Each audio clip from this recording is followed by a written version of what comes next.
students, welcome back to my channel Science Classes.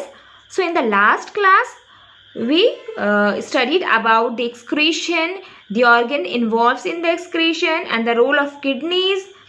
Alright, so in today's class we will read about the osmoregulation, the common kidney disorders and the disorder of urinary systems, as well as what are the accessory excretory organs in our body and the infection of urinary tract infection. The structure of nephron we already discussed in the last class, and we all know about the structure of kidneys also. So today we will learn about how the kidneys helps in filtration of blood. So let's get started. How kidneys helps in urine formation we are going to read. The kidneys are made up of millions of small tiny structures known as nephron, as you already know, and they are surrounded by a network of blood capillaries. See here, these are renal capillaries now. So they are like surrounded by a lot of blood capillaries. And what is the main function of nephron? The main function of nephron is to filter the blood, purify it and to produce urine. क्या काम होता है nephron का? Blood purify करना. Blood purify करेगा और urine produce होगा. So this is the basic and the main function of nephron is to filter the blood, purify it and to produce urine. Now blood which enters the kidney through the renal artery. Now what is renal artery? This red one is, ये जो red वाला है ना, this is renal artery. Now blood which enters the kidney through the renal artery. Renal artery से जो blood है वो enter करेगा. कहाँ एंटर करेगा? किडनी में एंटर करेगा. और ये जो ब्लड जो किडनी के अंदर एंटर हुआ है, इसके अंदर क्या है? Unwanted waste substance as well as some useful substance. मतलब इस ब्लड में अनवांटेड सब्सटेंस भी है, मतलब जिस को लाइक हमारे बॉडी को जिसकी जरूरत नहीं है, as well as useful substance भी है. Now the nephron remove waste substance, minerals and urea from the blood and convert it into urine. Nephron रहेगा. नेफ्रॉन जो है हमारे ब्लड से जो एक्सेस सॉल्ट है, एक्सेस वाटर है या फिर एक्सेस यूरिया है, उसको रिमूव करेगा और हमारे जो है ब्लड को क्लीन करेगा और कन्वर्ट करेगा. किसमें कन्वर्ट करेगा? यूरिन में. Now they also reabsorb certain useful substances like glucose, sodium and potassium ions that are needed by the body and put it back into the blood. अब वो उसको और क्या काम होता है? दे रीअब्सॉर्ब, मतलब फिर से अब्सॉर्ब करता है ग्लूकोज, सोडियम, पोटेशियम आयंस को, because our body need it.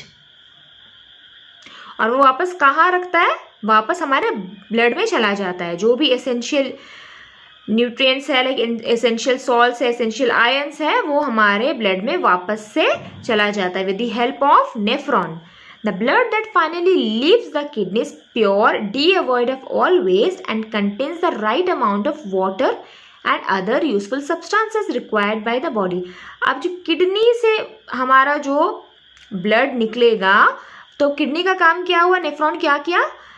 वो ब्लड प्यूरिफाई किया. और जो प्यूरिफाइड ब्लड होगा उसमें क्या होगा? उसमें कोई भी एक्सेस वाटर नहीं होगा, एक्सेस सॉल्ट नहीं होगा, उसमें सब कुछ राइट बैलेंस वे में होगा. मतलब जितना हमारे बॉडी को जितने सॉल्ट की ज़रूरत है, जितने आयंस की ज़रूरत है, उतना ही रहेगा. जो भी एक्सेस है वो ऑलरेडी वो क्लीन कर देगा.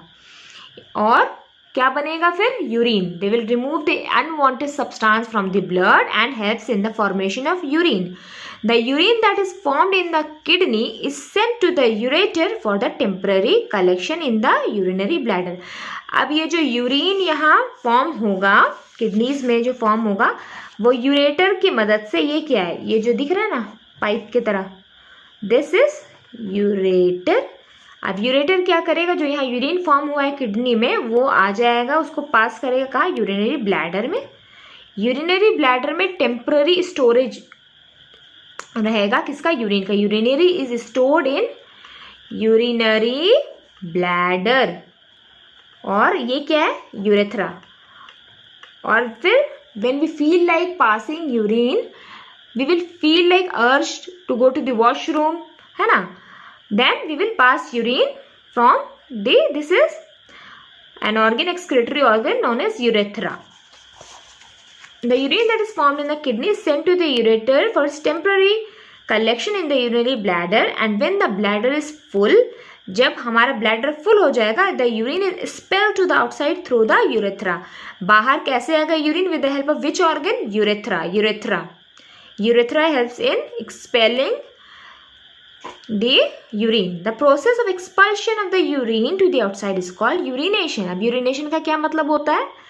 Is a process, the process by which our urine comes out from our body. Urination, इसको हम लोग यूरिनेशन बोलेंगे. The normal human urine mainly consist of, हमारा यूरिन में क्या क्या होता है? वाटर होगा, ओके, यूरिया होगा, यूरिक एसिड होगा, and some amount of mineral salts. This is very important. You have to learn this and you have to remember this, that what are the things, what the human urine consist? Water, urea, uric acid and mineral salt. These are present in our urine.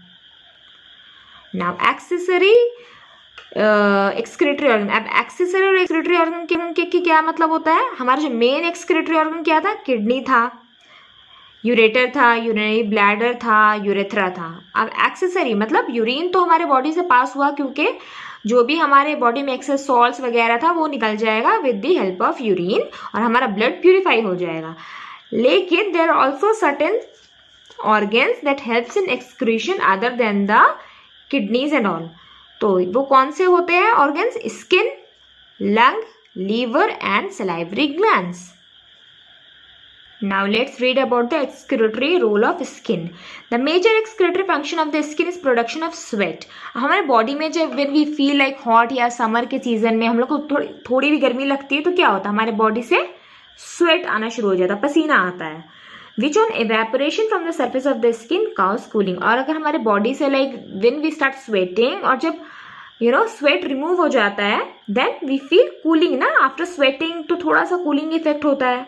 तो sweat is secreted bye sweat gland. Sweat कहाँ से secrete होता है? कौन से gland से? Sweat gland. हमारी skin में एक स्वेट ग्लैंड होता है स्किन के नीचे, उसका नाम है sweat glands, which helps in the secretion of sweat. Sweat is secreted by the help of which gland? It is a sweat gland which are located underneath the skin. कहाँ होता है? हमारे स्किन के नीचे प्रेजेंट होता है. These glands have ducts which open on the surface of the skin. Through these ducts sweat comes out of the body. अब ये जो ग्लैंड्स होगा उसका डक्ट जो होगा हमारे स्किन सरफेस पे होगा, बहुत छोटा छोटा सा डक्ट जो which you can see may be. तो छोटे छोटे सा डक्ट्स होता है ना, उससे जो हमारा जो स्वेट है वो हमारे स्किन पे आ जाएगा. तो sweat is compose of excess water, salt and traces of urea and uric acid. Sweat में क्या क्या होता है? एक्सेस वाटर होगा, एक्सेस सॉल्ट होगा और बहुत ट्रेसेस मतलब बहुत ही कम क्वांटिटी में यूरिया और यूरिक एसिड भी प्रेजेंट होगा. Now what is the excretory role of lungs? Lungs is also accessory excretory organ. अब हमारे बॉडी में कार्बन डाइऑक्साइड प्रोड्यूस होता है. कब होता है? रेस्पिरेशन में. रेस्पिरेशन में हम लोग क्या करते हैं? सांस लेते हैं तो ऑक्सीजन, हम लोग ऑक्सीजन इनहेल करते हैं, है ना. सांस अंदर लेते हो तो क्या ऑक्सीजन अंदर जाता, और व्हेन वी एक्सहेल मतलब जब सांस हम लोग बाहर छोड़ते हैं तो कार्बन डाइऑक्साइड निकलता है. तो ये किससे होता है? लंग्स के वजह से. Lungs helps in respiration and due to which we inhale oxygen and we pass carbon dioxide. तो कार्बन डाइऑक्साइड जो है वो भी हमारे बॉडी का is not a useful product for us. वो हमारे बॉडी का like it is a kind of excreta. ठीक है, तो वो हमारे बॉडी से निकल जाता है carbon dioxide because it is not required by our body. तो हमारा बॉडी क्या करता है? लंग्स हेल्प करता है ना कार्बन डाइऑक्साइड को बाहर निकालने में. तो इसका मतलब है एक्सक्रीटरी एक्सेसरी एक्सक्रीटरी ऑर्गन क्या हुआ? Lungs. Lungs is also a accessory respiratory organ, excretory organ, sorry. Now excretory role of liver. Now what is the role of liver? Breakdown of amino acid in liver produces urea. Urea कहाँ produce होता है? Liver में क्यों produce हुआ? Because of the breakdown of amino acid. Now the urea is then carried to the kidneys from where it is excreted out in the urine. अब urea तो liver में produce हुआ है एंड देन वो फिर कहाँ जाएगा? किडनीज में जाएगा. किडनीज से फिर वो किडनीज जो यूरिन फॉर्म कहाँ होता है? किडनीज में होता है. तो with urine it will come out from the kidney. So liver also helps in the elimination of bile pigments, extra vitamins and many drugs which get accumulated there. Drugs का क्या मतलब है? अगर हम लोग कोई मेडिसिन लेते हैं तो उसका कुछ पार्ट जो हमारा बॉडी ऑब्जॉर्ब करता है और जितना पार्ट हमारा बॉडी ऑब्जॉर्ब नहीं किया है वो लीवर स्टोर करके रखता है और फिर हमारे बॉडी से एक्सक्रीट हो जाता है. मतलब लीवर भी हेल्प करता है एक्सक्रीशन में, लंग्स भी हेल्प करता है. Lungs helps in the elimination of carbon dioxide. Liver helps in the elimination of extra vitamins and bile pigments. Bile pigment with the help of is excreted or eliminated with the help of liver. Now osmoregulation. अभी osmoregulation क्या होता है? हमारे body को एक proper amount में water और salt की ज़रूरत होती है ना. ऑस्मोरेगुलेशन का मतलब क्या होता है? It is a process which regulate the water and salt balance in our body. Alright. तो हमारे बॉडी से क्या क्या रिमूव होता है? Urea, uric acid and also excess water and excess salt. तो हमारे बॉडी में जो सॉल्ट और वाटर का एक बैलेंस होना चाहिए. ओके तो इस प्रोसेस को हम लोग क्या बोलेंगे? The process is called osmoregulation which helps in the regulation of water and salt content. Now during summer what we see कि we urinate fewer times than in the winter. And what is the reason behind this? The reason that in summer we lose much more water with the help of sweat. अब ठंड के मौसम में, winter में तो हमें sweating नहीं होती है तो हमारे बॉडी से तो एक्सेस वाटर जो है नहीं निकलेगा, तो इसलिए ज़्यादा यूरिन फॉर्म होता है हमारे बॉडी में और हम लोग को ज़्यादा यूरिन पास करना पड़ता है. वेयर एज इन समर हमारे बॉडी से बहुत ज़्यादा स्वेटिंग होता है तो उसकी वजह से यूरिन पास हम लोग कम करते हैं as compare to in winters. क्योंकि समर में क्या होता है? यूरिन में तो हमारा एक्सेस जो वाटर है वो एलिमिनेट हो रहा है, साथ ही साथ जो हम लोग को लाइक स्वेटिंग होगा उसके साथ भी एक्सेस वाटर हमारे बॉडी से एलिमिनेट हो जाएगा. बट विंटर में तो पसीना नहीं आता हम लोग को ना, स्वेटिंग नहीं होती है, तो इसके वजह से सिर्फ यूरिन से ही जो एक्सेस वाटर है वो एलिमिनेट होगा बॉडी से. इसलिए हम लोग विंटर में ज़्यादा यूरिन पास करते हैं. Now the common disorder of the urinary system. Now what are the disorders? Number 1 is kidney stones. You all must have heard about the stones, है ना. तो किडनी में क्या होता है? स्टोन हो जाता है.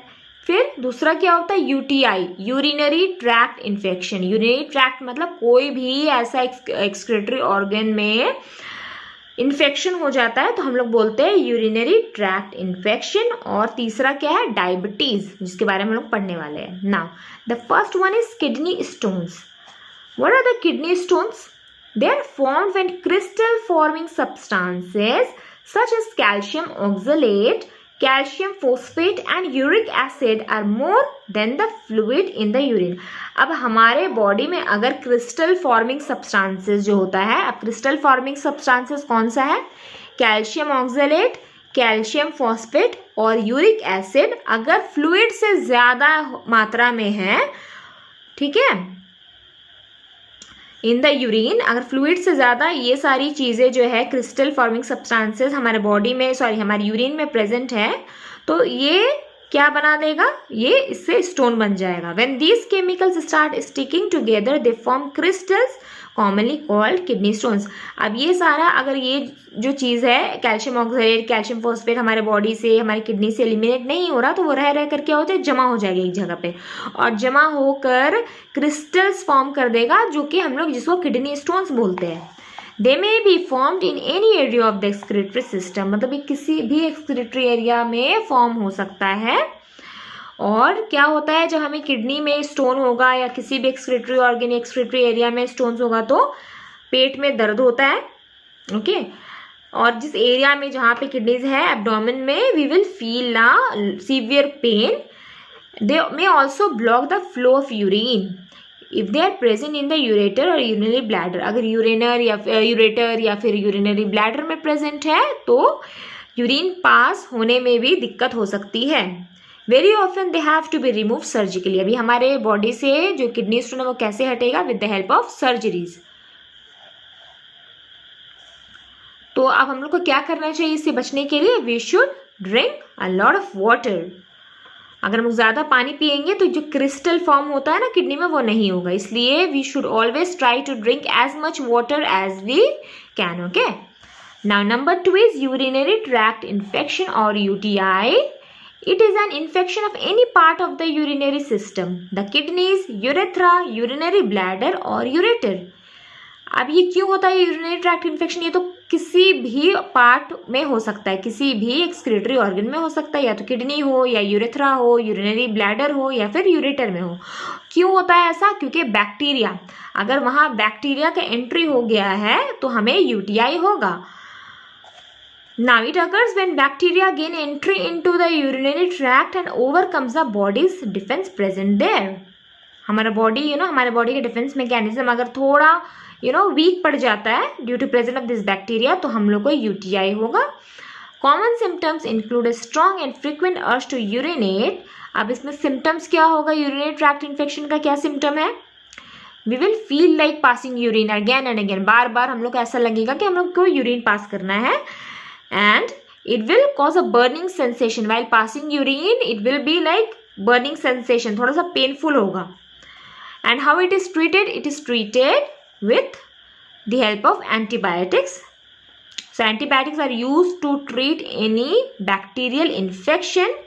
2 से 3 दिन में it will be all right. अगर mild है तो, अगर ज़्यादा है तो it may take a longer time. Now the third disorder is diabetes.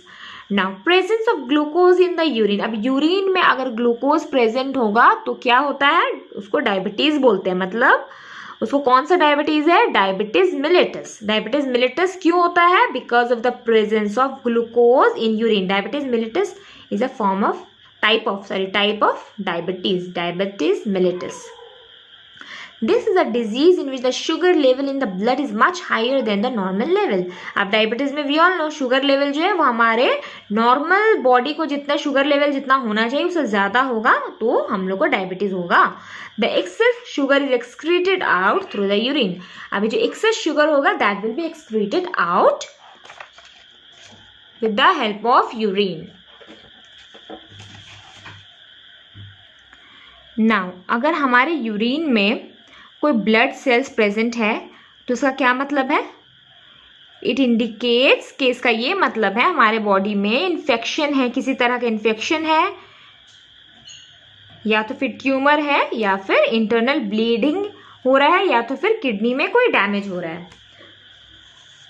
Now what happens if kidney fails? Kidney damage हो रहा मतलब किडनी फेल हो सकता है अगर यूरिन में कोई भी ब्लड सेल्स प्रेजेंट है तो।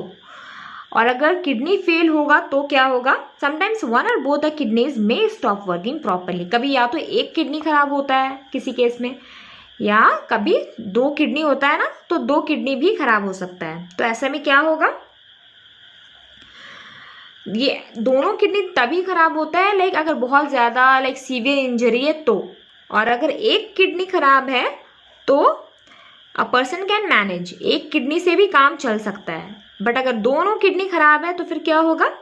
तो फिर एक ट्रीटमेंट होता है जो कि हेल्प करता है ब्लड प्यूरिफाई करने में, क्योंकि अगर किडनी नहीं होगा, किडनी काम करना बंद कर देगा तो ब्लड तो प्यूरिफाई नहीं हो पाएगा, बिकॉज किडनी का काम होता है ब्लड प्यूरिफाई करना, है ना। तो there will be a treatment, one of the treatment for such a person, जिस इंसान का दोनों किडनी डैमेज हो चुका है तो उसको कौन सा ट्रीटमेंट चाहिए? that particular person needs a treatment known as dialysis. See in the diagram, this is a dialysis. देखो यहाँ इस इंसान का जो ब्लड है वो तो प्यूरिफाई नहीं हो पा रहा क्योंकि किडनी नहीं है, तो कैसे ब्लड प्यूरिफाई होगा? With the help of dialysis. तो क्या होगा? यहाँ से एक ब्लड निकल रहा है, ये वाला, ये जो मशीन है यहाँ पे ब्लड फ्लो होगा और यहाँ से फिल्ट्रेशन, यहाँ पे हेमोडायलाइजर जो ये स्पेस दिख रहा है ना, ये वाला येलो वाला एरिया, यहाँ पे से ब्लड जो है प्यूरिफाई होगा और वापस फिर ये वाला जो रेड वाला दिख रहा है ना, ये वापस बॉडी में जा रहा है। मतलब बॉडी से ब्लड निकल रहा है, वो प्यूरिफाई हो रहा है इस मशीन में, उसके बाद से फिर से वापस जो है ब्लड वो बंदे के बॉडी में जा रहा है। इस प्रोसेस को हम लोग क्या बोलेंगे? Dialysis. Now, person with complete kidney failure needs regular dialysis done in a hospital to lead a normal life. As an alternative, a patient with both kidneys damaged can undergo kidney transplant from a suitable donor. The donor can live normally with one single kidney and the recipient gets a lease of life. और दूसरा क्या तरीका हो सकता है? अगर किसी इंसान का दोनों किडनी खराब हो गया है, तो पहला तो है कि डायलिसिस से ब्लड प्यूरिफाई होगा, वो हॉस्पिटल में प्रोसेस होगा, जब तक डायलिसिस होगा तब तक जो है ब्लड प्यूरिफाई होता रहेगा, है ना। लेकिन ये एक प्रोसेस है। और दूसरा क्या हो सकता है? Kidney transplant. किडनी ट्रांसप्लांट क्या होता है? क्योंकि इंसान के पास अगर एक किडनी भी है तो भी बॉडी जो है वो प्रॉपर फंक्शन करता है, किडनी अपना काम करता है। तो अगर किसी इंसान का दोनों किडनी खराब हो गया तो वो एक किडनी किसी डोनर से ले सकता है, जिसको हम लोग बोलते हैं किडनी ट्रांसप्लांट। अगर जो डोनर है वो हेल्दी है तो उसका किडनी ले सकता है and then the body will function properly. Kidneys जो है अपना प्रॉपर काम करेगा and the excretion and the filtration of urine and the filtration of blood will take place properly. Now this was the end of the chapter. In the next class I will give some few important insight questions. So till then, bye bye, take care, and please do like, share and subscribe to my channel. Bye bye.